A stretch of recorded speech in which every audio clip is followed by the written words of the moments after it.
We had you on 2 months ago to talk about the first assassination attempt, and here we are yet again. I'll start with you on it, Charles, as a former Secret Service guy. What do you make of the news today?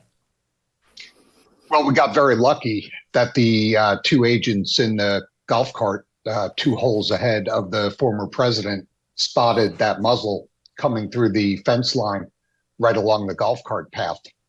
There's going to be a lot of questions here regarding how this individual was able to get so close. And it comes down to one simple question, and that is the Secret Service providing the necessary resources and protocols to match the threat level against the former president? And I don't think they're there yet.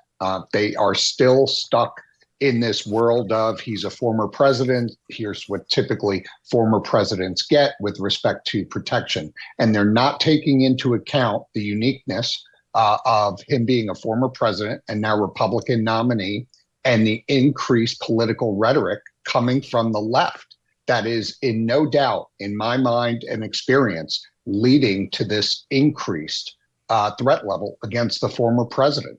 So why? The Explain Secret that. Service, why do you think that? Well, because you never know who you're speaking to. You never know who you're going to radicalize. And what you have is you have these nutcases that are going to come out of the woodwork. They're going to interpret what you're saying as indicating that they must take action to mitigate this threat, being former President Donald Trump, as a threat to democracy, which is not true, which should not be said. And again, you're radicalizing a lot of different people, whether it's the shooter we saw in Butler or now this individual today in Palm Springs. You're bringing these people out of the woodwork that are just, one, they want notoriety for themselves. 2, they feel like they're being tasked based on this rhetoric from the left to undertake these operations in an attempted assassination. And it's not good. It's not good for the country. It's certainly dangerous and irresponsible when it comes to the safety of the former president. And I think you were all right based on your previous discussions that had this been occurring the other way, most certainly we'd be hearing about it from the mainstream media, saying that the former president and his campaign were responsible for these actions of these That's lunatics. The thing. So, I mean, to me, it was just for the record, it was Palm Beach, Florida. I know you said Palm Springs. I know you know it's Palm Beach. Palm Beach, sorry. What we see after every single one of these mass shootings is the Democrats running to find a Republican to blame or a conservative to blame. And typically, we, in the space that I broadcast in, will be quick to say, this is ridiculous. Stop doing that. You can't take a madman and his crazy, deteriorating mind and ascribe something somebody said on cable as the reason behind this madman's decision to kill. It's a crazy person's decision. But I have to tell you, Charles, even I now, looking at this, like, how can you not pause to say there's something happening here that's stirring up the crazies at a minimum, and we do need to pay attention here. I mean, it's fine. Like, we tried not to go down that road the last time. It's staring us in the face. And it would be irresponsible at this point to not at least entertain the notion that the over-the-top rhetoric about this man in particular has gotten to the point of true danger on it. John, what do you think? We have passed stochastic terrorism, and we have now entered deterministic terrorism. So I'll explain. In the early 2000s, the left developed the term stochastic terrorism.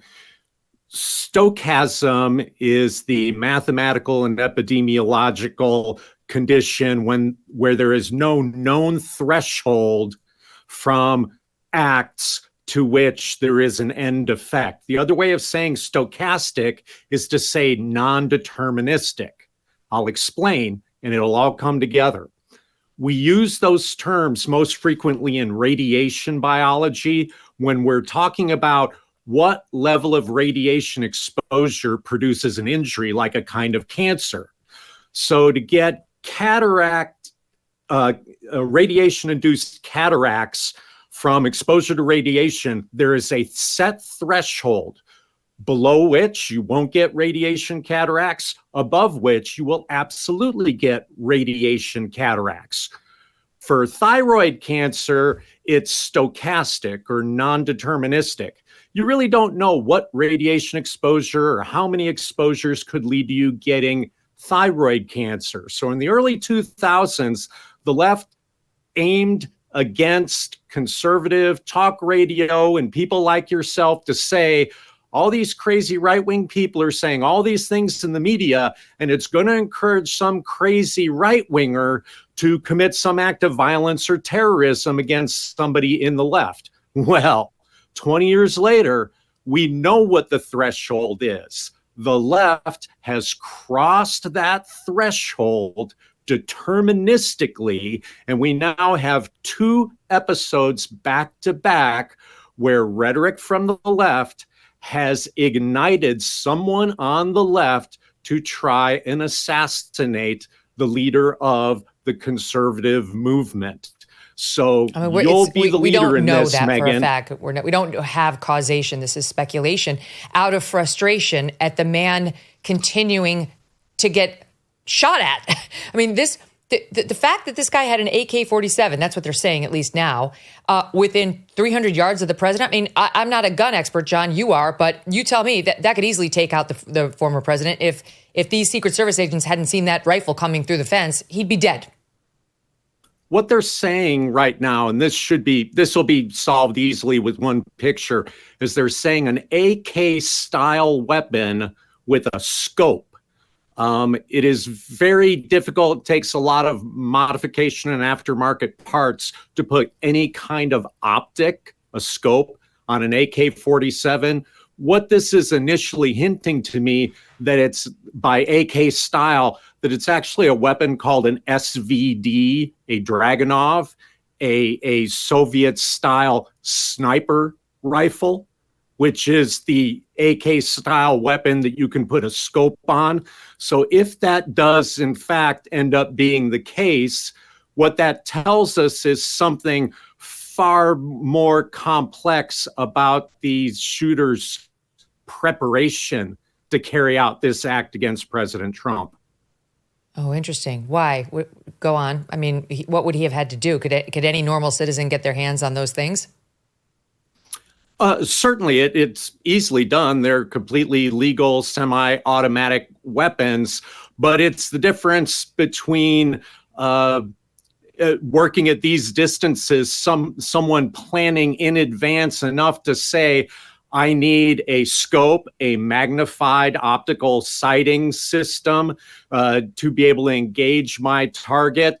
And it's going to say a lot about the person's planning and preparation and knowledge. And it's, the last shooter in Butler County likely planned this for a long time, but used the tools at hand, an AR-style rifle, which is widely available. If this pans out that the shooter actually had a Dragunov, an AK-style weapon that is an actual sniper weapon, it's going to tell us a lot about their preparation, their intention, and maybe even about potential support that the suspect received in preparation for this act.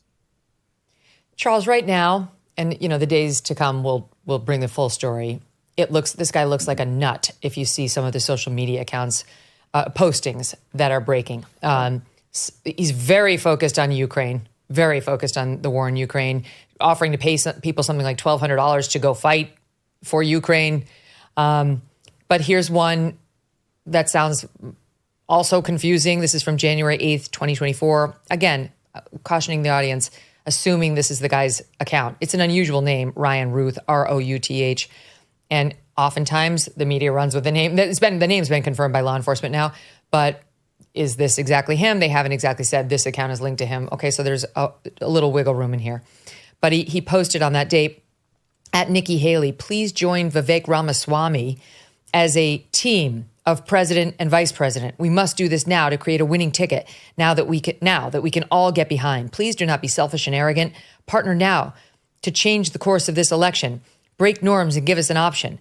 Now, I mean, that's nuts because of course, Nikki Haley is a hawk on Ukraine, and Vivek Ramaswamy is exactly the opposite. And this was 1 month after the Republican primary debate with yours truly, at which that was really clear, really clear. So I'm just saying this doesn't seem like ordered thinking by somebody. And there are posts on the others. I mean, there's some anti-Semitic posts. I mean, my lay person's opinion so far is, having seen a lot of these, the guy had a screw loose.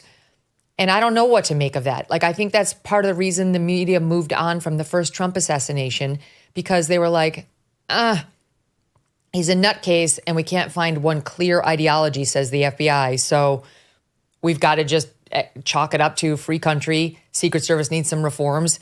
And if this is the case with this guy, they're going to do the same thing. Is there any merit to that?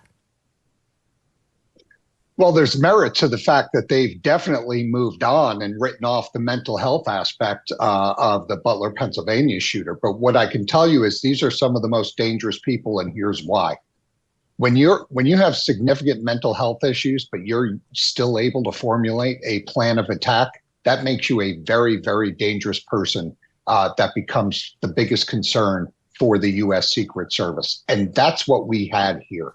There is no doubt, just like we did in Butler, that we are going to find at this incident in Palm Beach, that there was pre-planning that went into this attack.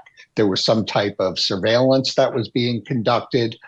There was some type of site familiarity. Why did he choose that specific location, that specific fence line? He knew the proximity to the street. That aids in not only getting to the target quickly, but also fleeing the area quickly to get back to a vehicle. So we're dealing with people that are conducting operations well in advance to the act that they're carrying out. That's a concern. And for the Secret Service, the issue becomes, how are they able to get better at detecting and disrupting in the planning stages? Now, there's no doubt that this individual from today, this suspect, is going to be of record with somebody. He's either come to the attention of the FBI, local law enforcement, or even the Secret Service before. There will be some name familiarity based on the type of postings, if those are confirmed, Megyn, that he has risen to the level of a federal agency, especially when you're talking about trying to facilitate getting human beings to a war zone to fight, like the Ukraine. So I expect to hear more about previous encounters of this individual with law enforcement in the United States, as well as what the federal agencies have to say about their encounters with him. Thanks so much for watching. If you like what you just saw, hit the subscribe button for more clips and full episodes.